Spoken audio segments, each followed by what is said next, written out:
keluarga korban tidak percaya kapal MV Nur Alia tenggelam. 4 tersangka perdagangan burung diamankan.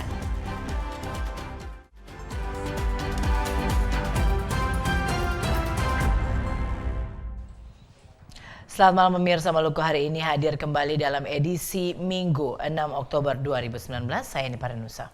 Dan saya Abraham Soni Soplantila. Selain kedua topik berita utama tadi, Maluku hari ini juga telah menyediakan sejumlah informasi lainnya. Hasil liputan tim redaksi kami untuk saudara. Dan inilah Maluku hari ini selengkapnya.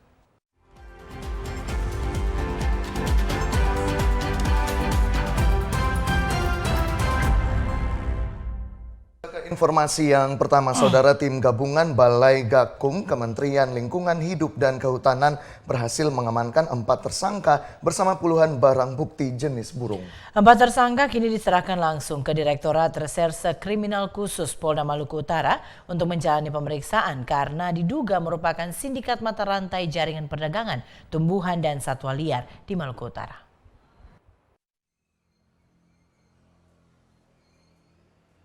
Berbagai jenis burung seperti burung kasturi yang ternate, burung kakatua putih, burung nuri bayan, dan burung nuri kalung ungu telah diamankan di kantor Seksi Konservasi Wilayah 1 Ternate Maluku Utara karena diduga dijual oleh tersangka. Mereka masing-masing berinisial IU, AS, IS, dan RW. 4 tersangka yang ditangkap di wilayah Maluku Utara oleh tim gabungan Balai Gakum Kementerian Lingkungan Hidup dan Kehutanan itu sudah diserahkan ke Direktorat Reserse Kriminal Khusus Polda Maluku Utara untuk dilakukan pengembangan penyidikan. Penangkapan ini berawal dari operasi intelijen Balai Gagum Maluku Papua bersama Balai KSDA Maluku Seksi Wilayah 1 Ternate yang dilakukan dengan cara menyamar sebagai pembeli burung di 4 kabupaten di Maluku Utara, seperti di Kabupaten Morotai, Kabupaten Tobelo, Kabupaten Halmahera Utara, dan Kabupaten Halmahera Timur. Penjualan burung itu diduga merupakan sindikat mata rantai jaringan perdagangan tumbuhan satwa liar di Maluku Utara.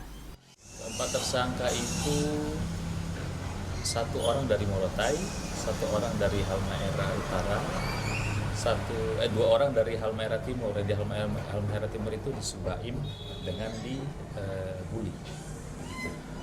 Ada yang baru 2 bulan menjalankan aksinya, ada yang sudah cukup lama, ada yang sejak dari 2005 sudah menjalankan aksinya. Ini merupakan memang penindakan, jadi orang-orang yang sudah tertangkap ini memang sudah kami intai dan sudah jauh-jauh hari. Berdasarkan keterangan pelaku, modus mereka melakukan penangkapan burung ini menggunakan lem getah yang diletakkan pada cabang pohon ranting kayu bersama dengan burung pancingan. 4 pelaku itu telah ditetapkan sebagai tersangka dan dijerat dengan pasal 21 ayat 2 huruf A dan C junto pasal 40 ayat 2 Undang-Undang RI nomor 5 tahun 1990 tentang konservasi sumber daya alam hayati dan ekosistem dengan ancaman pidana paling lambat 5 tahun dan denda paling banyak 100 juta rupiah. Dari Maluku Utara, Rusdi Samsi, TVRI melaporkan. Sementara itu, saudara, puluhan keluarga korban kapal MV Nur Alia belum sepenuhnya percaya insiden tenggelam kapal tersebut di perairan laut Kabupaten Halmahera Selatan, Maluku Utara. Pihak keluarga mendesak agar KNKT melakukan investigasi lanjutan dan berharap akan ada bukti-bukti kuat yang dapat meyakinkan mereka. Kedatangan puluhan keluarga korban kapal kargo MV Nur Alia di Ternate, Maluku Utara ingin memastikan di mana kapal itu tenggelam. Namun harapan mereka justru tidak sesuai yang disampaikan KNKT bahwa mereka menemukan kapal itu tenggelam. Keluarga masih berharap jika KNKT menggunakan alat yang bagus, tentunya kapal itu pasti dapat ditemukan. Meskipun ada dugaan kapal itu tenggelam, namun pihak keluarga sepenuhnya belum percaya karena harus menunjukkan gambar maupun bukti-bukti sehingga dapat meyakinkan mereka. Orang tua korban, Sutono, mengatakan pencarian KNKT masih ada harapan untuk menemukan anaknya yang hilang bersama kapal itu. Jika kapal itu tenggelam, maka dirinya mengikhlaskan, namun harus berdasarkan bukti investigasi yang kuat. Selain itu, keluarga korban yang lain juga merasa bingung dengan penjelasan KNKT karena hanya berdasarkan asumsi yang tidak jelas tenggelamnya kapal MV Nur Alia pada kedalaman 800 meter. Keluarga korban mendesak agar KNKT melakukan investigasi lanjutan dengan menggunakan alat yang lebih baik lagi sehingga pencarian korban maupun bangkai kapal MV Nur Alia dapat ditemukan kembali. Memberikan gambaran yang jelas kepada keluarga, karena keluarga sekarang masih diberikan gambaran-gambaran asumsi-asumsi kapal tenggelam dengan paparan yang hari ini disampaikan. Kapal tenggelam dengan kemungkinan likuifaksi ya. Kapal MV Nur Alia ini diketahui bertolak dari desa Sagea, Kabupaten Halmahera Tengah, Maluku Utara pada tanggal 20 Agustus lalu dengan membawa 25 anak buah kapal menuju Morosi, Kabupaten Konawe, Sulawesi Tenggara. Dari Maluku Utara, Rusdi Samsi melaporkan. Informasi berikutnya, Saudara, Polres Kabupaten Seram bagian Barat menggelar doa bersama untuk korban gempa. Doa bersama yang dilakukan ini sebagai wujud bela sungkawa dan kepedulian terhadap 8 korban meninggal dunia saat gempa berkekuatan 6,5 magnitudo melanda Seram bagian Barat 26 September lalu.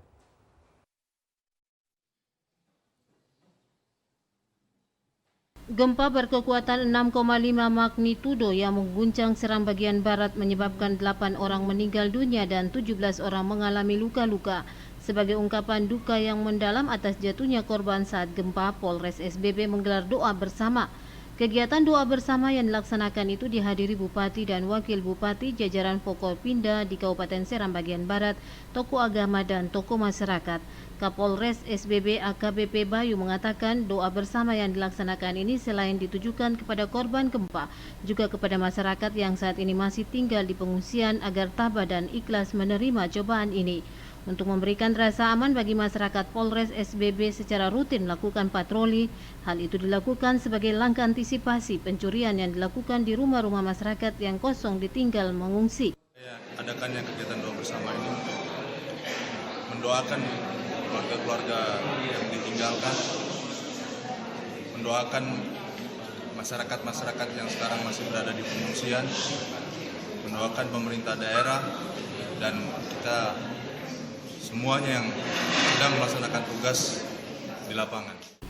Bupati Seram bagian Barat Yasin Payapo sangat mengapresiasi kegiatan doa bersama yang dilakukan jajaran Polres SBB. Payapo berharap melalui doa bersama akan memberi kekuatan bagi masyarakat SBB yang terdampak gempa untuk keluar dari rasa trauma dan kembali melaksanakan aktivitas seperti biasa. Dari Piru, Wahid Hukul melaporkan. Alvin Lestaluhu, bek Timnas U16 Indonesia, adalah salah satu di antara korban pasca gempa yang terjadi di Pulau Ambon dan sekitarnya. Alvin kini dirawat di Rumah Sakit Tingkat 3 Dr. J. Al-Tumeten Ambon.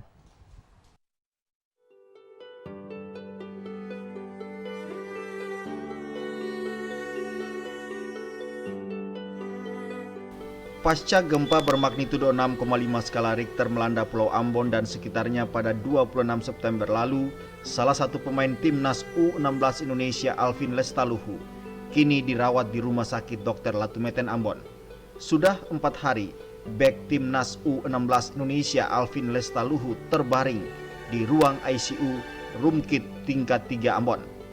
Orang tua Alvin menjelaskan, sebelum gempa berkekuatan 6,5 magnitudo mengguncang Pulau Ambon dan sekitarnya, Alvin memang sementara sakit di bagian kepala.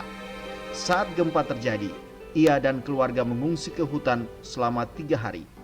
Saat berada di tempat pengungsian di hutan Gunung Salahutu, kondisi Alvin mulai menurun. Keluarga pun membawa Alvin ke Rumah Sakit Dr. Latumeten Ambon. Pulang dari Jakarta, punya sakit. Pas kena gempa, terus mungkin dia trauma, hanya kondisinya menurun. Itu saja. Udah berapa hari? Waktu semenjak gempa selesai, situasi di kampung goyang terus tuh, jadi trauma dan dia kondisi menurun. Si Alvin ini apa? Ya, jadi hari ini kita sudah melakukan sebuah komunikasi dengan PSSI Pusat. Terima kasih dari Ibu Sekjen PSSI, pada prinsipnya PSSI punya tanggung jawab untuk melakukan yang terbaik untuk adik kita Alvin Tua Salamoni yang merupakan pemain tim nasional. Langkah yang kita ambil adalah kita akan rujuk ke Jakarta, ke Rumah Sakit Royal yang merupakan kerjasama dengan PSSI. Kondisi Alvin yang terbaring lemah kini membutuhkan doa dari kita semua. Semoga kondisinya cepat pulih dan bisa membela timnas Indonesia U16 di ajang kualifikasi Piala Asia 2020 mendatang. Devi bin Umar dan Minggus Noya melaporkan. Sementara itu, Saudara, akibat dari gempa, 100 orang siswa SMP 1 Piru tidak dapat mengikuti tes tengah semester di hari pertama Senin kemarin. Pasalnya, 100 orang siswa tersebut masih bertahan di tenda pengungsian karena takut kembali ke rumah mereka.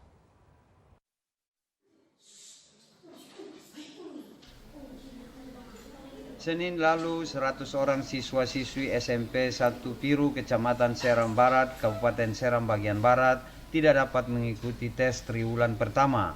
Pasalnya para siswa-siswi itu masih berada di tenda pengungsian. Mereka takut pulang karena masih ada gempa susulan, apalagi isu yang beredar akan ada tsunami di Kabupaten Seram bagian Barat.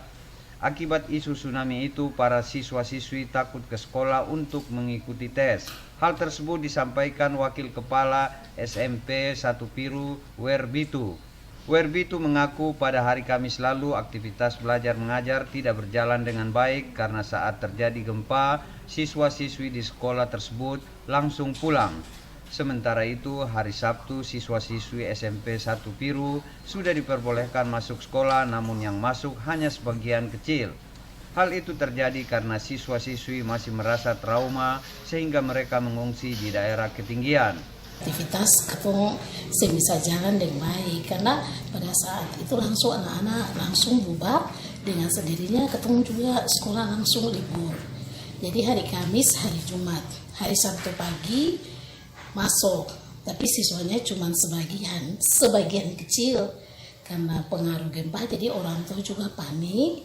Dengan demikian anak-anak semua itu mengungsi di lebih banyak ke arah gunung. Dirinya mengaku dari total siswa-siswi SMP 1 Piru yang berjumlah 305 orang, hanya 205 orang yang hadir mengikuti tes tengah semester, sementara 100 orang lainnya masih berada di tempat pengungsian. Dari Piru, Wahid Hukul melaporkan.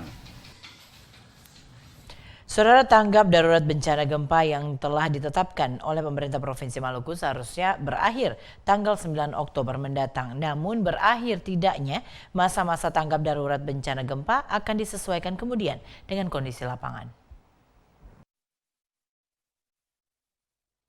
Pemerintah Provinsi Maluku telah menetapkan masa tanggap darurat bencana gempa selama 14 hari.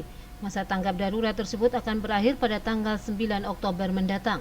Selama masa tanggap darurat, pemerintah Provinsi Maluku melalui Posko Penanggulangan Bencana Gempa telah melakukan aksi pemenuhan kebutuhan dasar bagi pengungsi di lokasi pengungsian. PLT Sekda Maluku sekaligus Ketua Posko Penanggulangan Bencana Gempa Kasro Selang mengakui informasi dari media terkait keberadaan pengungsi di lokasi pengungsian telah membantu pemerintah daerah, khususnya Posko, melakukan langkah-langkah tanggap darurat bagi para pengungsi. Selama tanggap darurat, pemenuhan kebutuhan dasar pengungsi menjadi program prioritas dari Posko Penanggulangan Bencana Gempa Maluku. Kita tanggap darurat itu kan sampai tanggal 9 Oktober, tapi sangat situasional ya. Bisa kita perpanjang, malah bisa kita cabut diperpendek. Tapi yang penting kita berterima kasih ke teman-teman media semua, dan sekali lagi mohon kerjasamanya. Kita menginformasikan, ya kita memaklumi dulu keadaan psikis masyarakat ya. Jadi informasi dari media juga memang sangat membantu katong semua di proses-proses penanganan tanggap darurat ini. Setelah masa tanggap darurat selesai, pemerintah Provinsi Maluku melalui Posko Penanggulangan Bencana Gempa selanjutnya akan melakukan klasifikasi terhadap pengungsi yang benar-benar terdampak bencana gempa. Bagi masyarakat yang rumahnya rusak akibat gempa akan disediakan hunian sementara atau hutara. Frida Raiman, Hamjatomia melaporkan. Pemerintah Provinsi Maluku telah mempertimbangkan perpanjangan masa tanggap darurat bencana gempa di Maluku selama kurang lebih 2 minggu ke depan. Perpanjangan tanggap darurat dilakukan karena persoalan penanganan pengungsi belum selesai.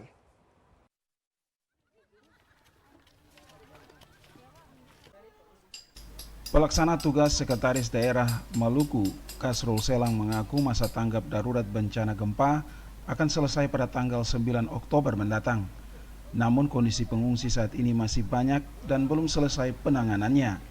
Selain itu rencana pemerintah provinsi untuk membangun hunian sementara korban gempa juga belum dilakukan.